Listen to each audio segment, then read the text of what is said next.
Well, hello there. Welcome to another thrilling edition of Santos on Sports. You know, Santos and Santos on Sports, I guess, with that guy right there, Chris Santos. I didn't realize I had a solo shot on you there. There we go. Chris Santos is taking over the show here. Yes, welcome to the show. How you doing, Chris? I am doing very well. It's been a great week. Some great action in sports, especially obviously in the NHL and the NBA down to semifinals on both of them. So real exciting games over the last week. Well, I know it's a few days ago now, but we haven't been on since. I got to tell you, it's fun rooting for a team, like you root for the Bruins or you root for Pittsburgh like you do, or you root for the Dallas Cowboys, and you really root for a team. But rooting against the team, that can be a lot of fun too. I haven't done that in a while because there aren't too many teams I dislike, you know what I mean? But that Brooklyn team, I had a lot of dislike for the team, especially with Kyrie and James Harden. I do have a lot of respect for KD because he was unbelievable. Yeah, but it was so nice to see him get knocked off. And he carried them on his back, especially with Harden, who was really injured, and Irvin not even playing at all. So you thought that Milwaukee would run right over them, and Durant says, no way. And remember, if Durant's feet were a little smaller, he would have been behind that three-point line, probably would have won the game, and you would have been not too happy. But that was a phenomenal shot. Oh, what a shot that was! I thought he won the game. I didn't realize it was. And then I looked at the scoreboard. I'm like, how come it's a tie? Yeah. And then they showed his toe. What is he? He has is it really a size 18? Did I hear that right? Yeah, something like that. He's got some long and big feet, and unfortunately for him, he touched the line. Yeah, so that hurt Brooklyn. But boy, what a performance! And you can see that he's probably the top NBA player right now in the league. Yeah, no question about it. I don't really have a big issue with him. It was just Kyrie, the way he was, I think it was that, he stood there in front of the Garden fans and said, oh, yeah, I'm going to finish my career here. And we're thinking, oh, yeah, maybe he can get KD to come over here. And then the whole time he's talking to him about going somewhere else. That's the thing that really rubbed the fans the wrong way. And that it was so unnecessary to go step on the logo and all that. You just don't do that when you're classy. You know what I mean? Yeah, no, I have to agree with you there. And then some karma caught up to him, and he hurt his ankle, and he never played again. So, look at it that way. A lot of guys put that on Facebook and out there how Lucky the leprechaun kind of tripped him up, I guess, at home and stepped on a foot and turned his ankle, and he wasn't able to play. So, obviously, him and Harden being out makes it a totally different team. Oh, yeah. And then Milwaukee, like I said, took advantage of it. They did what they could. But right now, they're going to have a battle. Atlanta played great last night. Trae Young, boy, what a performance he's putting on. They now lead 1-0. And then the other one, the Valley, Phoenix, boy, they're really showing me some good ball playing. And that Booker kid is a really good player. They're 2-0 up on the Clippers. And without, obviously, Kawhi Leonard, it makes it difficult, and just rely on Paul George to do the job there. They really need Leonard back. If they don't get him, I think Phoenix goes right through him and move on to the finals. Well, that was Eddie Roderick's team. When we had Eddie Roderick on last week, he was talking about Phoenix, how he really liked Phoenix. And, being an Eastern Conference guy, right, you're kind of focusing in on the Eastern Conference.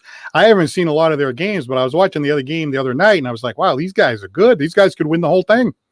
Yeah, they got a lot of talent, but they can shoot from the outside. They got some big men underneath. They have a lot of tools to make it all the way. So no one's really sat there and said, let's check out this team, because they don't really have like big names. There's a few, and obviously Booker has really stepped up his game. They got the guys on the inside that are really doing the good job. So for them, I think they handle the Clippers and move on. It'll be interesting to see if Milwaukee with Giannis can get back to playing their kind of basketball, because he's such an exciting player. And obviously the person that really leads that team. So I think that one will be more of a closer battle, but I think Phoenix handles the Clippers and moves right on. The funny thing here is you look at the 4 teams that are left, right? Okay, good teams. I'm not saying they're not good teams. You mentioned Atlanta, Milwaukee, the Clippers, and Phoenix. All good, solid teams, right?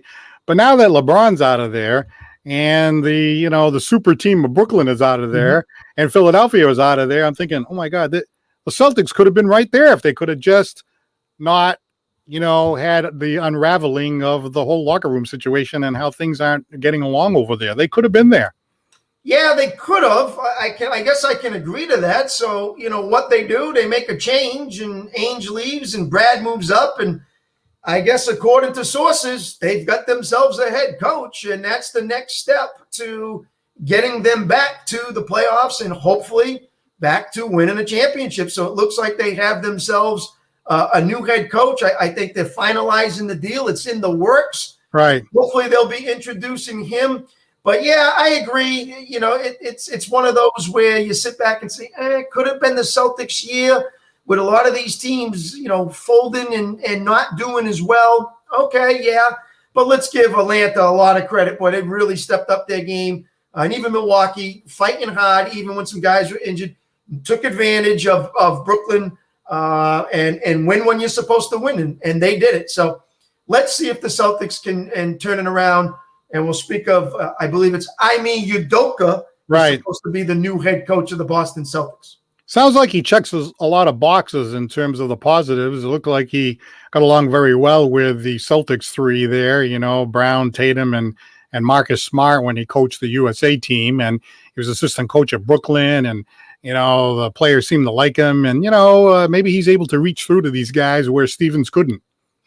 Yeah, I think that's one of the big keys. I think his experience on the Popovich in San Antonio is really big. That's about 6 or 7 years. And then he went to, obviously, Brooklyn to work with Nash. But I think you hit the nail right there when you said that he is a player's coach. So he knows Tatum. He knows Brown. He's able to see them with that USA team and work with them. They seem to probably maybe have a say in this matter. Stevens probably went to them and said, this is what we're thinking. What do you think?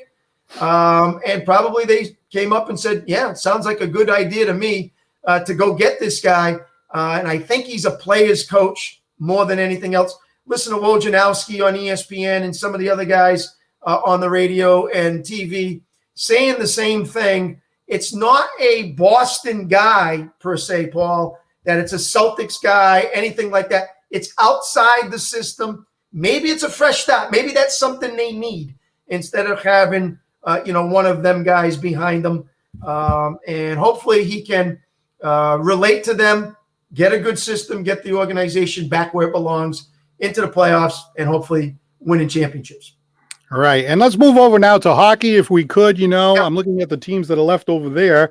You got Vegas and Montreal, the Islanders and Tampa. Wow, the Islanders, when Kenny Govea was on, the head coach of Sting, former coach at New Bedford, UMass Dartmouth, and so forth, he was talking about that Islanders team. They just kind of grind you down. They grind you down. And, they did that to the Bruins. And now they're doing that to really the favorite to repeat as Stanley Cup champions, Tampa Bay. They're a grindy, tough team that just keeps coming at you. And, hey, they got it 3-3 right now with the defending champs.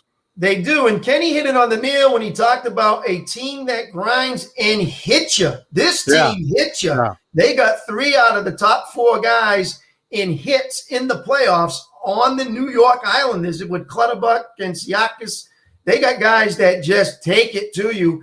And they create turnovers. They take advantage of those turnovers, and which obviously creates scoring chances. And they jump on it and they go. But when you can win at Tampa and go there and win some games, and then obviously you win in overtime 3-2, you send it 3-3 back to Tampa, now it's anybody's game. The only thing I didn't like was the last game they played at Tampa, they got destroyed 8-0. They cannot start like that in this one and expect to pull the upset. They got to jump on it fast, hopefully get the first goal, put Tampa on their heels. They got Kucherov. I don't think he's supposed to play, who right now has been on fire in the playoffs. He's scoring at will and getting tons of points. So if they can jump on them right away, whether it's Varlamov or Sorokin, who's ever in there, has a solid game, they could sneak in and make this very interesting. And how about on the other side, Paul? I know a team you don't really care for, the Montreal Canadiens, but how about going to Las Vegas at 2-2 and take it to the Vegas Golden Knights and say, hey, come back to Montreal. We're ahead 3-2. What an impressive win by Montreal. Well, I was talking about sometimes it can be as much fun rooting against the team as it is rooting for a team, like it was rooting against Brooklyn. So, I'm kind of focusing on the Eastern Conference, same thing as in the NBA. And I'm looking at Montreal. I'm like, well, they're not really that good. They're playing in that, they put all the Canadian teams in one division because of the pandemic. But, they're kind of coming around and nibbling around. And Carey Price is playing great. It shows you what a great goalie can do, by the way. We all know that. Yeah. All of a sudden, here they are, right? And I'm looking, they have like no business being in the, they have no business being up 3-2 against Vegas. And here they are, one game away from the freaking Stanley Cup Finals. Oh my God, that is so nauseating for a Bruins fan. Yeah, well, it is, and they're doing it by playing young players with their veterans, shutting down the neutral ice, really making it tough for Vegas when they come out of their own zone. It seems like there's a man on that puck every single time for the Canadians. Kakiniemi, along with Caulfield. Kids are like 19, 20 years old, scoring overtime game winners, things like that. They got Shea Weber on D, a great veteran. Petrie on D, another good veteran. And then Carey Price. Right there, Paul, you hit it. Carey Price can keep you in any game right now. He has that confidence. You can see it in them. It's going to be a difficult task to go up to Montreal and win that game there, and then obviously have to come back home if they do win that one, and then win another one in Vegas. So Montreal is kind of right where they want to be, and they could move on to the finals. Well, the funny thing is you look at the Bruins, right? And, after the series is over and a team gets eliminated, the experts sit there and pick apart all the weaknesses that the team has. Well, all the teams have some weaknesses, but they need this and they need that. And that's all true. That's all true. But remember, right? The Bruins were ahead 2-1 in the third period, leading 1-0. There was a penalty that was called that, hey, you can blame the referee and all that. I don't like to do that, but they're up 2-1, right? Yep. And if you just win that game, you're up 3-1. And Rask, I'm not one of these guys that likes to, destroy Rask or anything. I mean, I think he's one of the better goalies in the world, like, Kenny was saying, but never seems to make that save. In that breakaway, there was a breakaway that happened there. If he makes that save, right? If he makes that save on that breakaway, not only that game can turn around, the whole series can turn around. And the Bruins, they didn't have the guts. Here's a guy, it turns out that he needs hip surgery. Why wouldn't you change the goalie? I mean, Vegas did it, and they won a game with the other guy. I mean, maybe they're going to come back to Fleury now, but they won a game with the other guy. The guy has a hip situation where he needs a surgery. So, I mean, you had definitely had the excuse to do it. It's not like you say, well, you're benching this, maybe future Hall of Fame or whatever, great goaltender. They could have sat him, and then maybe the thing would have turned around. So I just don't understand it. The Bruins were that close to having the Islanders on the ropes, and they could have been in the conference finals. Yeah, I think one of the big differences there is, if you sit Rask, you're putting in a rookie in Swayman. Right. Compared to you sit Fleury and you brought in Lanier, who is more of a veteran who's been in playoffs before. So, yeah, okay. That's a good point. If the hip is that bad in that situation, again, coaches will always say the thing. I'm putting in the best opportunity for me to win this game. Right. According to him, he thought Rask was the best thing to do for them to win this series and win that game. Now, we can second guess that all we want, and that's why we're here, and that's why we do it. But for him, that's what he thought was best for them to win the game. It didn't work out that way, obviously. And yeah, he's having hip surgery with a lot of guys when series ends, have a lot of injuries, and they get things done now. We saw Bergeron do that in the past, Marchand do that in the past, and a couple others.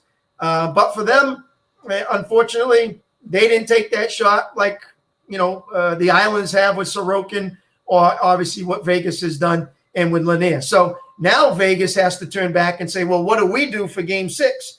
Do we take Fleury back out again and go back with Robin Lanier, or do we keep Fleury in there? So again, that's decisions they have to make, whatever they think is best for their team. The Bruins thought that way. I just think that the Bruins needed a lot more than just Rask, a lot more on the blue line, a lot more in the depth department that they just didn't have this year. But a great goaltender who makes a great save at the right time, can even with the weaknesses of the blue line, everything that you said, there's a breakaway, you make that save, the other team comes down and scores, all of a sudden it's 3-1 and the other team's deflated, that kind of thing. And Rask never seems to do that. But I can tell you, I think even in Game 3 or Game 4, I remember I was watching the game and I'm like, I even said to my wife, I said, Rask, he doesn't look right. He kind of like limbered when he went post to post, but then he Yep. was all right the rest of that game. But then the next game, I mean, he was shaky. And then the last game, he wasn't moving at all. He was sitting there like a cone in the net. You know what I mean? So to me, I know the argument on the other side. It's a good one. You don't know what you're going to get. You're throwing basically, I mean, game 6, to throw Swayman into game 6, that would have been like throwing him to the wolves. Yep. But maybe game 5, I mean, the Bruins scored 4 goals. They lost 5-4. Maybe game 5 would have been the one to do it. But I know it would have been a gutsy move to do it. But sure. I'm looking at Rask. God, I thought he looked like he couldn't move. He was not the same goaltender to me looking at it, Yeah. Man, when we talked about playoff hockey and we went right from the beginning, the first thing we said was you need goaltending. That's the number one responsibility first. Make sure your goaltending's set. You got it where you want it. And then, we'll see what happens after that. And then we'll work what we need. When you're going in there kind of shaky, you're not sure about your goaltending. You're kind of, can it happen? Can it not? Will he get better as it goes on? Is he injured? Is he not injured? Those are questions that we don't really know and we don't hear until after they lose. And then you find out, he needs hip surgery. Yeah, it's very difficult. And unfortunately for them, it didn't work out. Carey Price, guy's been on fire, a solid goaltender. Vasilevsky from Tampa, solid goaltending. So, they've played every game. They've relied on them. They've done it right. The Islanders, taking chances with veterans. Same thing with the Golden Knights, taking chances with veterans. So it's whatever can get them through to the next round. And it's going to be interesting. Game 7, definitely in Tampa and the Islanders. And then obviously up in Montreal for game 6. All right, hang on just a second. I'm doing something over here. Okay. Let's see it. Oh. I got you. I see exactly what you're doing. Wait a minute. Oh, yeah, I got to get a grip on the ball here. I can't get a grip on the ball, Look at this. I'm like, I got to find a baseball so I can use this as a prop. And it's like, let me see. Little League home run. One of my kids hit the first home run in Little League, and the ball's still laying around the cellar over here. I guess they moved out. They never took it with them. Here it is. But anyway. All I want to know is what's in your hair. What do you got in there? Yeah. It's I got like some of that that gel stuff. Okay. But anyway, this whole thing with the baseball, man, it's actually entertaining to see. The battle going on between the pitchers and the major leagues. But and they're saying, a lot of people are saying, those pitchers, they're whining and all that. Yeah, it is kind of tough to all of a sudden in the middle of the year, just throw this kind of thing out there. Maybe it's something you do in the off season. I don't know. What do you think? This is kind of an interesting thing that's going on where, pitchers are being challenged and umpires are making sure that they don't have anything and all this kind of stuff. It's really gotten bizarre. Well, I think the biggest thing, being a former Little League umpire, Pony League umpire, I know that when I start the game and I'm giving out the ball to the pitcher for the first pitch, I will put some dirt on that ball and I will kind of scuff it up a little bit. I don't like to give out a brand new ball because what happens is when he grips it and he starts to throw it slides off the hand, and now the pitch is hitting batters or it's a little bit out of sync. Now, you're talking Major League Baseball. We tip the cap. We touch this. We try to get that ball. And remember, in baseball, there's a foul ball or there's a ball that just touches the ground. They toss that ball out. New ball comes in. So they want to work that ball. So they make sure that they get a grip. And when they grip it, they're not hitting batters or things are not, out of control. Now, what's happened is, yes, the substances have gotten a little bit more and more and more. And we don't know what they're using. So now what does it do? It changes the spin of the ball. It changes, the complexity of the pitch. And so the spin rate moves up, better for the curveballs and breaking balls, more movement on the cutters, things like that. So that's what's kind of been happening that I'm seeing in Major League Baseball. So batters are not hitting as well. Now pitchers are starting to complain that you've taken that away. I don't grip it as well. I got arm injuries. I know 2 big pitchers, the one from Tampa Glasnow, the other one from Cleveland Bieber. They complained and said it was the ball that gave them the UCL injury. Both of them may be out for the year. So there's been some complaints about that too. And then Major League Baseball said, as soon as that guy comes out of the game, check the hat, check the glove, check the ball, and do all this. So they're cracking down, and whether you like it or you don't, that's just what Major League Baseball has decided to do. So they're going to have to live with it, and you're going to have to play with it, whether you think it's right or wrong. It's kind of interesting to see the battle going back and forth. You know, I can remember when I was a kid, right? Remember the fences in some of these parks? It was always 450 and it's 420, you know, and they keep making these new parks like Camden Yards. It's like, you know, you can hit the ball off the end of the bat and it's a home run. You know, they keep bringing the fences in, you know, to get more offense. Oh, that's fine, you know. So now the pitchers, they come back with get a little grip on the ball, and now they're throwing at 95 miles an hour. So now they're getting it. Now they want to go back the other way, you know. So there is that battle between, you know, the offense and the defense and the pitcher and the batter that's going on there. Some gamesmanship, I think. No, you're probably right with that. You know, even in little leagues and stuff, them fields never change. Them pitches are getting better, and you know, batters 1 through 9. It's not about small ball anymore. It's about, you know, who can just drive the ball for home runs. Whether you're batter number 1 or you're batter number 9, that's how it's been doing it lately in Major League Baseball. It looks like every batter is swinging for the fence every time they come up. So, you know, they're taking huge swings. That's the way they're building the game around right now, looking for more power and more offense. And so the pitchers try to sit back and say, I'm not letting that happen to me. So this is what I'm going to do. I'm going to try to get a better grip on the ball, you know, make it spin more, make it move more, and make it difficult for the hitters if they want to go through 1 through 9 and trying to take the ball out of the ballpark.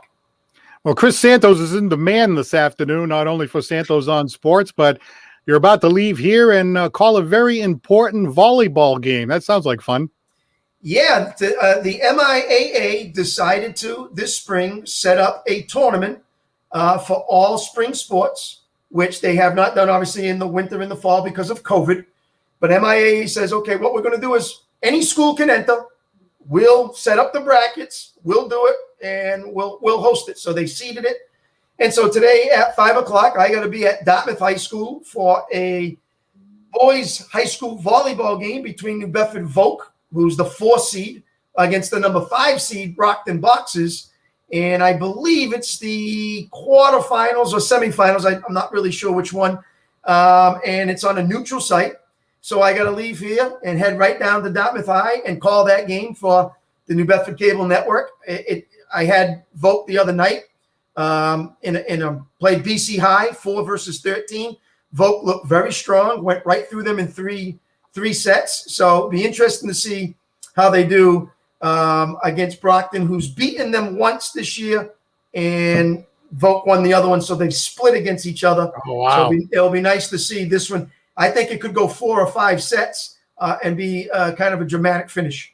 I'll tell you, if you're in the area and you're looking for something to do this afternoon in the Dartmouth, New Bedford area, you should go to one of those games because the atmosphere in a high school volleyball game, I mean, it's like the basketball or something, or like a big football game.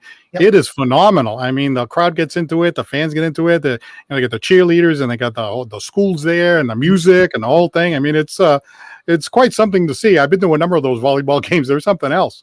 Yeah, I'm not sure how it is on a neutral site, but I know Matt Volk, head coach Richie Gomes, I'll tell you, he really gets it going. He plays the music, the lights go off, and he announces all of his players, and he really has a good time with it. The fan support that's been, I believe, 2 parents could show up to the game, still wear masks and watch. I'm not sure what it's going to be like over in Dartmouth to see what they have there. But I'm looking for a good contest. It should be a lot of fun. Expecting a good match. All right, so we're going to let you go a few minutes early today. So I don't want you to get a speeding ticket, but I do want to ask. I do want to ask you about that background there. Let's see. We got Roger Staubach there.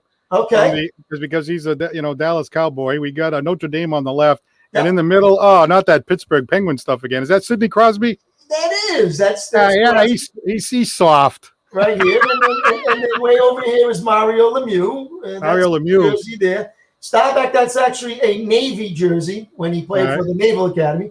And then obviously I got my Notre Dame hockey jersey there, but I'm a Notre Dame fan, and that too. Up top, I got my Portugal.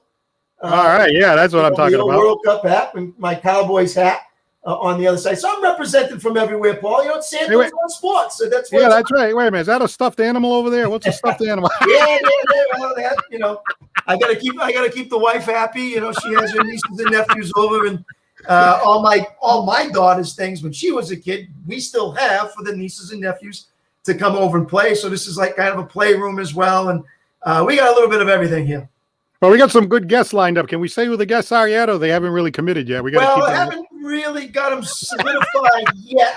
We got some big names coming up. We got some big names coming up. I've reached out to Brian Pothier. I'm hoping to get Brian Pothier, a former New Bedford High and New Bedford alumnus, to come on the show. And NHL, not to mention. The NHL, yep. Yeah. I'm trying to reach out to another New Bedford native, Scotty Allen. See if we can get Scotty on as well. I know Coach Gavere and John Raleigh talked about Scotty Allen. So if I can try to get him as well, especially with the NHL Stanley Cup by the time we get on next Thursday, should be on by then. Love to have a couple of those guys on and talk some real good hockey. And his former teammate, Tommy Mulligan, he's still down there doing the I interviewed him last year, won the Stanley Cup. He's still the head trainer down there for Tampa. Yeah, that's true too. And you know, Coach Gavere talked about, Coach Raleigh talked about it. They know him, had a chance to speak. So Tampa's got themselves a really good team. That game, boy, I can't wait to see that one. I hope the Islanders play just like they played last night in that win to really make that an exciting game. Not the one before when Tampa won 8-0. So I'm hoping that's a great Game 7. Great. They can't beat a Game 7, that's for sure. Yeah, that's good stuff. All right, Chris. Well, thank you very much. I'll tell you, no speeding over there. You get a ticket. You know, that's why I really let you go. If you want to watch it, I think we might be Facebook Live on the New Bedford Cable Network if you want to watch that volleyball game in a half hour. That'll be great. All right, Chris Santos and Paul Santos with Santos on Sports. We'll see you next time. Have a great day.